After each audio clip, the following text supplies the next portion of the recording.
So I'm about to install FlashMe on my DS Lite. Now what this involves is removing the battery cover, so that's this guy,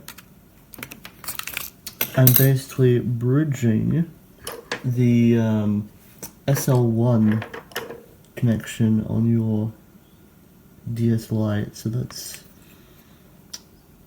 this guy right here, these 2 points. Now you want to use a conductive screwdriver to do this. One way of checking if your screwdriver is conductive is by using a multimeter. I'm just going to connect the black probe to my screwdriver and the red probe to my multimeter. This one is not conductive, so you can't use, this is just one that came with like a reshell kit for a Game Boy Advance. You can't use something like that. Now you can't use like this exact screwdriver. I'm pretty sure you can get black screwdrivers that are still conductive. Anyway, so what I'm going to use instead, I'm pretty sure these tweezers are conductive. Let's check if these are conductive. Apparently not. Wait. Oh no, they are. They are conductive. No, I think I was using like the wrong method to do that. Yeah, no, I'm stupid.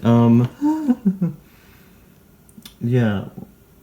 So those tweezers are most certainly conductive. This screwdriver is actually probably conductive. You can ignore what I said. I'm going to be using an R4 card in the slot 1 of my DS Lite, and I'm going to be using the stealth version of FlashMe. I'm just doing it on a regular 32GB micro SD card. And we're going to slot this into slot 1. It does recommend plugging the DS Lite in while you do that, so I'm just going to plug it in. Anyway, if we power on the DS, I'm using the stealth version, so once we install it, it should still keep the thingamajiggy. Now FlashMe will take you to this funky little menu. Now it says here, if power is lost before flashing completes, your NDS may be permanently damaged. You should plug in a power source before proceeding. Now, if you actually do brick your DS Lite, it's not irreversible if you're using a DS Lite. Apparently, you can't do this with the original DS, but it says on the GBA temp wiki that you can just swap the Wi-Fi board with one from another DS Lite, and then you should be able to reinstall, actually install FlashMe. You can just swap in the original Wi-Fi board afterwards. Okay, before the next section starts, I originally thought that it was B to continue. I'm a dumbass. It is XB to continue, so yeah. Oh wait, XB to continue, I think, yeah. Okay. So what I've done here is I've actually put a screw inside of there. Now what you're going to hear while you flash your DS Lite is this ticking sound. That ticking sound actually speeds up.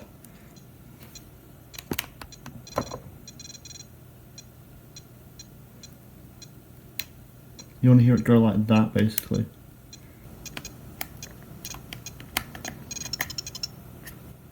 And then when it does that, it means it's done. So now, we should be able to just take out the SD card, and we can just put it inside of the flash card. I'm not using anything special, it's just a AliExpress one. So now that we've completed flashing the DS with FlashMe firmware, should just be able to plug in a slot 1 flash card that's capable of DS mode, and look at that, boots into it. So that's cool. It's very cool and very awesome. That is DS Homebrew running off the slot 2 card, slot 2 flash card. So now we can just, we should just be able to launch Super Mario 64 DS or something, and it should just work. I will try navigating into the ROMs folder and Super Mario 64 DS.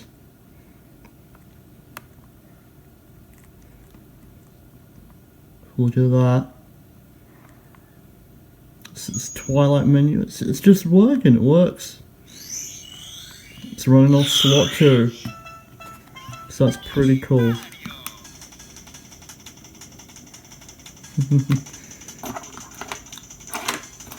Hell, I'll go into a save file. I have more on my actual Super Mario 64 card, and I can just hop around as Yoshi. Oh yeah, I forgot, I don't have, do I have dual mode enabled on here?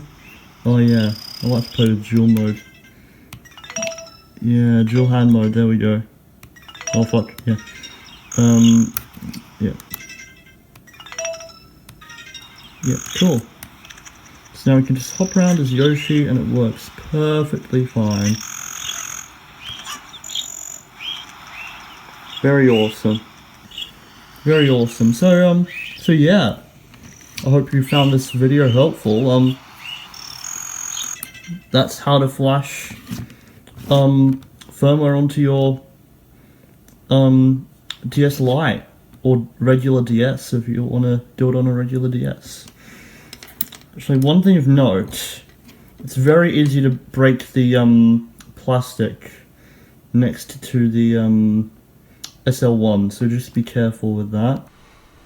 After having used a slot 2 flash card for eons at this point, this is after having recorded the video, like this is like a few months after, because for some reason I've only just gotten to editing it now. In fact, I recorded that last year. Anyway, different DS than what I was using in the video, because that DS is actually, well, it needs fixing right now. Yeah, anyway, if you insert a super card into slot 2 while a game in slot 1 is running, this is an R4 card running Puyo Puyo Fever, well, let's just see what happens.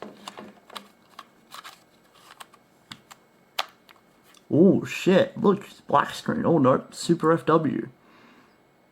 It boots into the slot 2 card. It just, if you insert it, just boots into it. It just does that. Which is crazy. Also, I'm going to show you a little trick. If you hold select while starting up your DS, it boots to just the regular DS menu. So there you go. You can't actually do the, if I hold ABXYR, does that. If I hold ABXYL, does that. So you can't actually do the that button combo to swap between booting slot 1 or slot 2 like you can with a regular GBA game. If I insert, just to show you what happens if I use a regular Game Boy Advance game, if I insert Castlevania, NES Classics Castlevania, this one here, if I insert Castlevania and hold ABXYR, it should just boot to Castlevania, I think. Or it might have actually stopped that. I think the FlashMe firmware might have actually disabled that operation. Yeah. So I think that might maybe overwrite the part of the code for the BIOS that does that. That is something that you can, but that is something that you can do on an actual un-FlashMe flashed DS. Like if I just had regular Nintendo DS firmware on here, it would just work. I would just be able to hold ABXYR or ABXYL and it would boot to whatever game in whatever slot. Also, it's not happening now, but I swear that in later parts of Sonic Rush, maybe when you unlock the later stages in the game, the map doesn't display properly when using a slot 2 flash card. I'm pretty sure that the haze or the fog that appears at the top of the screen in the later parts of the game just doesn't display correctly. If you also have a slot 2 flash card, please correct me if I'm wrong. But yeah, that's just what I remember happening, and this is running off of slot 2. I have an R4 card in slot 1, but yeah, this is running off of slot 2. Because if I take out the R4 card, it continues running. So yeah, I don't really know how that's triggered, but I know it doesn't happen with the actual retail game. I don't really have any proof, but hey, yeah. Anyway,